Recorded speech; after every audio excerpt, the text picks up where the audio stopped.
1946 ನಮ್ಮ ದೇಶದ ಸ್ವಾತಂತ್ರ್ಯ ಹೋರಾಟದ ಬಹುಮುಖ್ಯವಾದ ಘಟ್ಟ. ವರ್ಲ್ಡ್ ವಾರ್ 2ನ ನಂತರ ಬ್ರಿಟಿಷರ ಖಜಾನೆ ಖಾಲಿಯಾಗಿತ್ತು, ಹಾಗೆ ತುಂಬಾ ವೀಕ್ ಆಗಿದ್ರು. ಭಾರತ ಬಿಟ್ಟು ಹೋಗೋದೇ ಒಂದು ಕೊನೆಯ ಆಪ್ಷನ್ ಆಗಿ ಉಳಿದಿತ್ತು. ಆದರೆ ಹೇಗೆ ಮತ್ತು ಯಾವಾಗ ಅನ್ನೋದೇ ಒಂದು ದೊಡ್ಡ ಪ್ರಶ್ನೆಯಾಗಿ ಉಳಿದಿತ್ತು. ಒಂದು ಕಡೆ ಇಂಡಿಯನ್ ನ್ಯಾಷನಲ್ ಕಾಂಗ್ರೆಸ್ ಯುನೈಟೆಡ್ ಇಂಡಿಯಾಗೆ ಬೇಡಿಕೆ ಇಡ್ತಾ ಇದ್ರೆ, ಬ್ರಿಟಿಷ್ ಪ್ರೈಮ್ ಮಿನಿಸ್ಟರ್ ಕ್ಲೆಮೆಂಟ್ ಅಟ್ಲಿ ಒಂದು ಪ್ಲಾನ್ ಜೊತೆ ಕ್ಯಾಬಿನೆಟ್ ಮಿಷನ್ ಅನ್ನು ಭಾರತಕ್ಕೆ ಕಳಿಸ್ತಾನೆ. ಈ ಪ್ಲಾನ್ ಜಿನ್ನಾಗಿ ಒಪ್ಪಿಗೆ ಇರುತ್ತೆ, ಆದರೆ ಕಾಂಗ್ರೆಸ್ ಈ ಪ್ಲಾನ್ ಅನ್ನು ಒಪ್ಪೋದಿಲ್ಲ. ನಾವು ಬಲ ಪ್ರದರ್ಶನ ತೋರದೇ ಇದ್ರೆ ನಮ್ಮ ಮಾತನ್ನು ಕಾಂಗ್ರೆಸ್ ಕೇಳೋದಿಲ್ಲ, ಹಾಗೆ ನಮಗೆ ಪ್ರತ್ಯೇಕವಾದ ಪಾಕಿಸ್ತಾನ ಕೂಡ ಸಿಗೋದಿಲ್ಲ. ನಾವು ಈ ಭಾರತದಲ್ಲೇ ನರಳಿ ಸಾಯಬೇಕು ಅಂತ ಅನ್ಕೋತಾನೆ. ಇದೇ ಕಾರಣದಿಂದ ಜುಲೈ 29, 1946 ಡೈರೆಕ್ಟ್ ಆಕ್ಷನ್ ಪ್ಲಾನ್ಗೆ ಘೋಷಣೆ ನೀಡ್ತಾನೆ. ಆ ಸಮಯದಲ್ಲಿ ಬಂಗಾಳದ ಮುಖ್ಯಮಂತ್ರಿ ಆಗಿದ್ದು ಮುಸ್ಲಿಂ ಲೀಗ್ನ ಪ್ರಮುಖ ನಾಯಕ ಸುಹ್ರವರ್ದಿ. ಬಂಗಾಳದ ಆಡಳಿತ ಮತ್ತು ಪೊಲೀಸ್ ಎರಡೂ ಅವನ ಕೈಯಲ್ಲಿತ್ತು. ಕೋಲ್ಕತ್ತಾವನ್ನು ಹಿಂದೂ ಪ್ರಾಬಲ್ಯದ ಕೇಂದ್ರದಿಂದ ಮುಸ್ಲಿಂ ಪ್ರಾಬಲ್ಯದ ನಗರವನ್ನಾಗಿ ಮಾಡಿ ಅದನ್ನು ಪಾಕಿಸ್ತಾನದ ಪಾಲು ಮಾಡುವುದೇ ಅವನ ಸಂಚಾಗಿತ್ತು. ಇದಕ್ಕೋಸ್ಕರ ಅವನ ಮೊದಲ ಹೆಜ್ಜೆ ಬಿಹಾರಿ ಹಿಂದೂ ಪೊಲೀಸ್ ಅಧಿಕಾರಿಗಳನ್ನು ಹಂತ ಹಂತವಾಗಿ ತೆಗೆದುಹಾಕಿ ಅವರ ಸ್ಥಾನದಲ್ಲಿ ಪಠಾಣರು ಮತ್ತು ಮುಸ್ಲಿಂ ಅಧಿಕಾರಿಗಳನ್ನು ನೇಮಕ ಮಾಡ್ತಾನೆ. ಇದರ ಅರ್ಥ ಏನಂದ್ರೆ, ಪೊಲೀಸರು ಹಿಂದೂಗಳನ್ನು ರಕ್ಷಣೆ ಮಾಡೋ ಬದಲು ಮೌನವಾಗಿ ಇರಬೇಕು ಅನ್ನೋದೇ ಅವನ ಯೋಜನೆಯಾಗಿತ್ತು. ನಂತರ ಡೈರೆಕ್ಟ್ ಆಕ್ಷನ್ ಡೇಗೆ ಒಂದು ದಿನಾಂಕವನ್ನು ನಿಗದಿ ಮಾಡ್ತಾರೆ, ಆಗಸ್ಟ್ 16, 1946. ಈ ದಿನಾಂಕವನ್ನು ಆಯ್ಕೆ ಮಾಡೋದಕ್ಕೂ ಒಂದು ರೀಸನ್ ಇದೆ. ಆ ದಿನದಂದೇ ರಂಜಾನ್ನ 18ನೇ ದಿನ ಕೂಡ ಆಗಿರುತ್ತೆ. ಅಷ್ಟೇ ಅಲ್ಲದೆ ಪ್ರವಾದಿ ಮೊಹಮ್ಮದರು ಬದ್ರ ಯುದ್ಧದಲ್ಲಿ ಗೆದ್ದ ದಿನವೂ ಅದೇ ಆಗಿರುತ್ತೆ. ಈ ದಿನವನ್ನ ಚಿಹ್ನೆಯಾಗಿ ಬಳಸಿಕೊಂಡು ಮುಸ್ಲಿಂ ಜನಾಂಗದಲ್ಲಿ ಪ್ರಚೋದನೆ ಉಂಟು ಮಾಡಲು ಯಶಸ್ಸು ಕೂಡ ಆಗ್ತಾರೆ. 13 August 1946 the star of India ಎಂಬ ಪತ್ರಿಕೆ ಸ್ಪಷ್ಟವಾಗಿ ಬರೆಯುತ್ತೆ, ಮುಸ್ಲಿಮರು ನೆನಪಿಡಲಿ, ರಂಜಾನ್ನಲ್ಲಿ ಅಲ್ಲಾಹನು ಜಿಹಾದ್ಗೆ ಅನುಮತಿ ನೀಡಿದ್ದಾನೆ.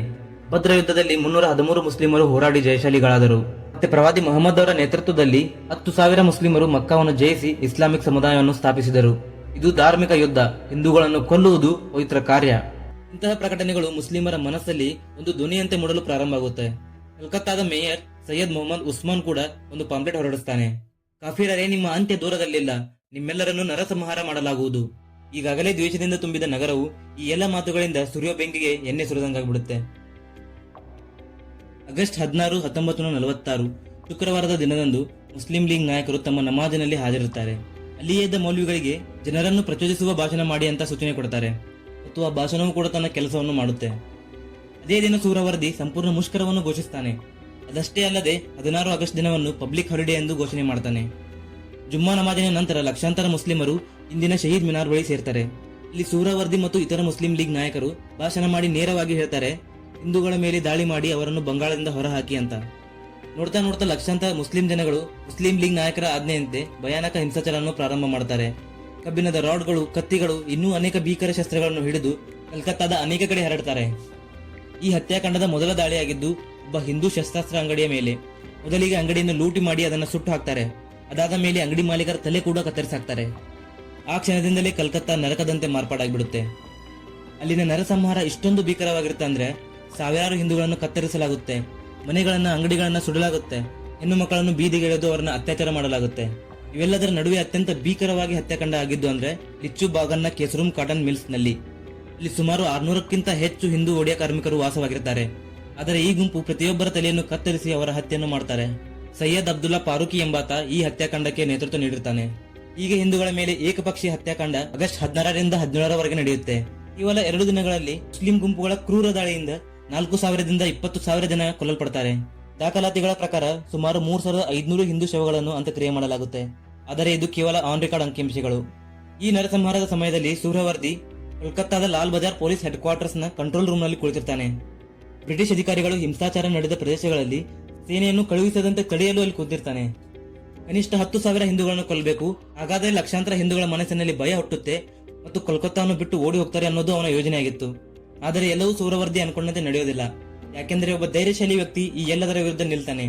ಕೇವಲ ತನ್ನ ಸಮುದಾಯವನ್ನಷ್ಟೇ ಅಲ್ಲ, ತನ್ನ ಮಾತೃಭೂಮಿಯನ್ನು ರಕ್ಷಿಸುವ ಹೊಣೆ ಹೊರತಾನೆ. ಅವರೇ ಗೋಪಾಲ್ ಪಾಟ. ಗೋಪಾಲ್ ಚಂದ್ರ ಮುಖೋಪಾಧ್ಯಾಯ ಒಬ್ಬ ಬಂಗಾಳಿ ಹಿಂದೂ ಬ್ರಾಹ್ಮಣ ಕುಟುಂಬದಲ್ಲಿ ಜನಿಸಿರ್ತಾರೆ. ಅವರ ಮನೆತನ ಪ್ರಸಿದ್ಧ ಮಟನ್ ಅಂಗಡಿಯನ್ನು ನಡೆಸ್ತಾ ಇರುತ್ತೆ. ಹೀಗಾಗಿ ಅವರಿಗೆ ಪಾಟ ಎಂಬ ಹೆಸರು ಬಂದಿರುತ್ತೆ. ಗೋಪಾಲ್ ಪಾಟ ಅವರು ಸುಭಾಷ್ ಚಂದ್ರ ಬೋಸ್ ಅವರ ಭಕ್ತರಾಗಿರ್ತಾರೆ. ಅವರು ಭಾರತ ಜಾತಿ ವಾಹಿನಿ ಎಂಬ ಸಂಘಟನೆ ಮೂಲಕ ಬಡವರಿಗೆ ಸಹಾಯ ಮಾಡ್ತಿರ್ತಾರೆ. ಗೋಪಾಲ್ ಪಾಟ ಅವರಿಗೆ ಹಿಂದೂಗಳ ಹತ್ಯೆ, ಹಿಂದೂ ಮಹಿಳೆಯರ ಮೇಲಿನ ಅತ್ಯಾಚಾರ ಮತ್ತು ಅಪಹರಣಗಳ ಬಗ್ಗೆ ತಿಳಿದಾಗ ಏನಾದರೂ ಆಗ್ಲಿ ಹಿಂದೂಗಳ ರಕ್ಷಣೆ ಮಾಡಬೇಕು ಅಂತ ಅವರು ತೀರ್ಮಾನ ಮಾಡ್ತಾರೆ. ಅದಕ್ಕಾಗಿ ಅವರು ಭಾರತ ಜಾತಿ ವಾಹಿನಿ ಸದಸ್ಯರನ್ನು ಮತ್ತು ಇನ್ನಿತರ ಹಿಂದೂ ಯುವಕರನ್ನು ಕರೆಸ್ಕೊತಾರೆ. ಈ ಸುದ್ದಿ ಹಬ್ಬುತ್ತಿದ್ದಂತೆಯೇ ಬಿಹಾರ್ ಮತ್ತು ಯುಪಿನಿಂದ ಅನೇಕ ಯುವಕರು ಕೂಡ ಆಗಮಿಸುತ್ತಾರೆ. ಕೋಲ್ಕತ್ತಾದ ಮಾರ್ವಾಡಿಗಳು ಗೋಪಾಲ್ ಅವರಿಗೆ ಆರ್ಥಿಕವಾಗಿ ಸಹಾಯ ಮಾಡ್ತಾರೆ. ಹಾಲು ಮಾರುವವರಿಂದ ಕೂಲಿ ಕಾರ್ಮಿಕರವರೆಗೂ ಎಲ್ಲರನ್ನೂ ಗೋಪಾಲ್ ತಮ್ಮ ಜೊತೆ ಸೇರಿಸ್ಕೊತಾರೆ. ಗೋಪಾಲ್ ಅವರಿಗೆ ಸ್ಪಷ್ಟವಾಗಿ ತಿಳಿದಿರುತ್ತೆ ಕಲ್ಕತ್ತಾದಲ್ಲಿ ಹಿಂದೂಗಳು ಉಳಿಬೇಕಾದ್ರೆ ತಿರುಗೇಟು ನೀಡಲೇಬೇಕಂತ. ಅವರ ಪ್ಲಾನ್ ತುಂಬಾ ಸಿಂಪಲ್ ಆಗಿರುತ್ತೆ. ಒಬ್ಬ ಹಿಂದೂವನ್ನು ಕೊಂದ್ರೆ ನಾವು 10 ಮುಸ್ಲಿಮರನ್ನು ಕೊಲ್ಲಬೇಕು, ಕಾರಣ ಬೇರೆ ದಾರಿನೇ ಇಲ್ಲ. ಅಷ್ಟು ಮಾಡಿದರೆ ಮಾತ್ರ ಈ ಹೋರಾಟ ಗೆಲ್ಲಲು ಸಾಧ್ಯ ಅಂತ ಅವರಿಗೆ ತಿಳಿದಿತ್ತು. 16 ಮತ್ತು 17 ಆಗಸ್ಟ್ನ ಭಯಾನಕ ರಾತ್ರಿ ಬಳಿಕ 18ನೇ ಆಗಸ್ಟ್ ಬೆಳಗ್ಗೆ ವಿಭಿನ್ನವಾಗಿತ್ತು. ಆ ದಿನ ಬೆಳಗ್ಗೆ ಗೋಪಾಲ್ ಅವರು ತಮ್ಮ ಯುವಕರನ್ನು ಸಣ್ಣ ಗುಂಪುಗಳಲ್ಲಿ ವಿಂಗಡಿಸಿ ಹಿಂದೂ ಪ್ರದೇಶಗಳಲ್ಲಿ ನಿಯೋಜಿಸುತ್ತಾರೆ. ಇಲ್ಲಿಗೆ ಸುಹ್ರಾವರ್ದಿಗೆ ಹಿಂದೂಗಳು ಈಗಾಗಲೇ ಪ್ರತಿಕಾರಕ್ಕೆ ಇಳಿದಿದ್ದಾರೆ ಅಂತ ಅರ್ಥ ಆಗುತ್ತೆ. 18 ಆಗಸ್ಟ್ಗೆ ಮುಸ್ಲಿಂ ಲೂಟಿಗಾರರು ಹಿಂದೂ ಪ್ರದೇಶಗಳಲ್ಲಿ ದಾಳಿ ಮಾಡ್ತಾರೆ. ಆದರೆ ಹಿಂದೂ ಯುವಕರು ಬಲಿಷ್ಠವಾಗಿ ಹೋರಾಡಿ ಮುಸ್ಲಿಮರನ್ನು ಹಿಂದೆ ಓಡಿಸ್ತಾರೆ. 18ರಿಂದ 20ನೇ ಆಗಸ್ಟ್ ವರೆಗೆ ಗೋಪಾಲ್ ಮತ್ತು ಇತರ ಹಿಂದೂ ನಾಯಕರು ಹಿಂದೂಗಳ ಹತ್ಯೆಗೆ ಕಾರಣರಾದ ಇಸ್ಲಾಮಿಕ್ ಕ್ರಿಮಿನಲ್ಸ್ ಗಳನ್ನು ಗುರುತಿಸಿ ಅವರಿಗೆ ತಕ್ಕ ಶಿಕ್ಷೆಯನ್ನು ನೀಡುತ್ತಾರೆ. ಇದರ ಪರಿಣಾಮವಾಗಿ ಮುಸ್ಲಿಂ ಲೀಗ್ಗೆ ಭಾರಿ ಹಾನಿ ಉಂಟಾಗುತ್ತೆ. 20ನೇ ಆಗಸ್ಟ್ ಹೊತ್ತಿಗೆ ಮುಸ್ಲಿಮರ ಸಾವಿನ ಸಂಖ್ಯೆ ಹಿಂದೂಗಳಿಗಿಂತ ಹೆಚ್ಚಾಗಿರುತ್ತೆ. ಹಿಂದೂಗಳನ್ನು ಕಲ್ಕತ್ತಾದಿಂದ ಹೊರಹಾಕುವ ಸುಹ್ರಾವರ್ದಿಯ ಪ್ಲಾನ್ ಸಂಪೂರ್ಣವಾಗಿ ವಿಫಲವಾಗಿರುತ್ತೆ. ಹೀಗಾಗಿ ಕಲ್ಕತ್ತಾವನ್ನು ಪಾಕಿಸ್ತಾನದ ಭಾಗವನ್ನಾಗಿ ಮಾಡುವ ಅವನ ಕನಸು ಅಲ್ಲಿಗೆ ಭಗ್ನವಾಗಿಬಿಡುತ್ತೆ. ಈ ಸೋಲಿನಿಂದ ಸುಹ್ರಾವರ್ದಿ ತನ್ನ ಕುರ್ಚಿಯನ್ನೇ ಕಳೆದುಕೊಳ್ತಾನೆ. 21ನೇ ಆಗಸ್ಟ್ಗೆ British viceroy lord Archibald Wavell Muslim League ಸರ್ಕಾರವನ್ನು ವಜಾ ಮಾಡ್ತಾನೆ. ಮತ್ತೆ ಸೇನೆಯನ್ನು ನಿಯೋಜನೆ ಮಾಡಿ ಪರಿಸ್ಥಿತಿಯನ್ನು ನಿಯಂತ್ರಣಕ್ಕೆ ತರ್ತಾನೆ.